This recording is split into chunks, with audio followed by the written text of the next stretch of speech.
এই মুহূর্তে নজর রাখতে হচ্ছে আজকে মুর্শিদাবাদের সুকান্ত মজুমদার, জাফরাবাদে সুকান্ত মজুমদার, অশান্তি বিধ্বস্ত জাফরাবাদের সেখানে সুকান্ত মজুমদার।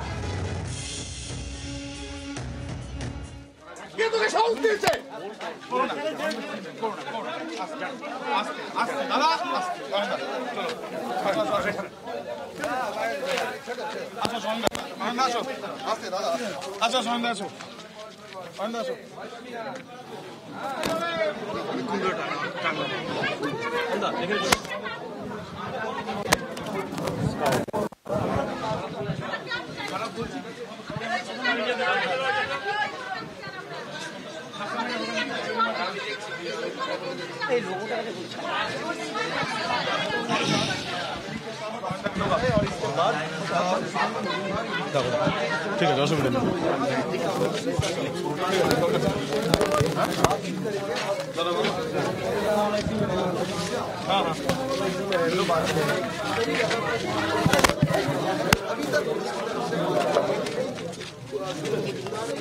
দেখছেন জাফরাবাদে হরগোবিন্দ দাস এবং চন্দন দাস নিহত দুইজন, তাদের পরিবারের সঙ্গে কথা বলছেন রাজ্য বিজেপির সভাপতি সুকান্ত মজুমদার। এর আগে জাফরাবাদে যাওয়ার পথে শামশেরগঞ্জের পথে স্থানীয়দের সঙ্গে কথা বলেন রাজ্য বিজেপির সভাপতি। আর যে ছবি এই মুহূর্তে দেখাচ্ছিলাম, জাফরাবাদে নিহতের বাড়িতে সুকান্ত মজুমদার পরিবারের সঙ্গে কথা বলছেন রাজ্য বিজেপির সভাপতি।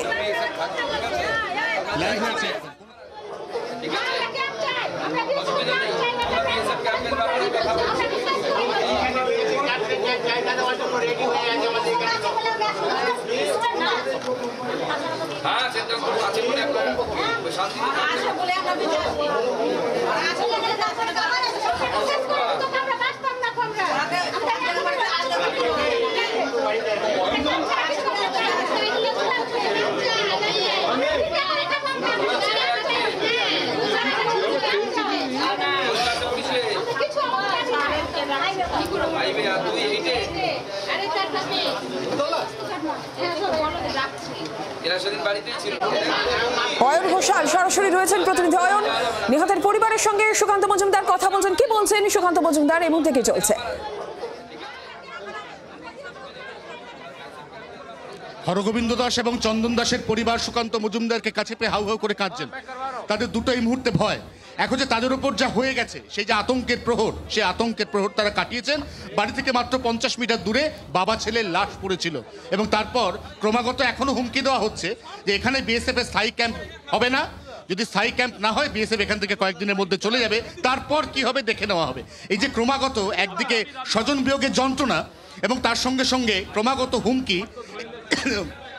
এই হুমকির পরিপ্রেক্ষিতে সুকান্ত মজুমদার তাদেরকে আশ্বস্ত করছেন। তবে এটাও ঠিক যে গ্রামের লোকেরা স্বেচ্ছায় বিএসএফকে ক্যাম্প করার জন্য জমি দিতে রাজি হলেও শেষ পর্যন্ত সেখানে রাজ্য সরকারের একটা অ্যাপ্রুভাল লাগে, এটাই আইন। এই আইনের কথা সুকান্ত মজুমদার এই সমস্ত গ্রামবাসীদের বোঝাচ্ছেন, যারা একটানা বিগত 3 থেকে 4 দিন ধরে। একদমই যে ছবি আমরা এই মুহূর্তে দেখতে পাচ্ছি, নিহতদের পরিবারের সঙ্গে কথা বলছেন, তাদের আশ্বস্ত করছেন রাজ্য বিজেপির সভাপতি অয়ন। আপাতত ধন্যবাদ।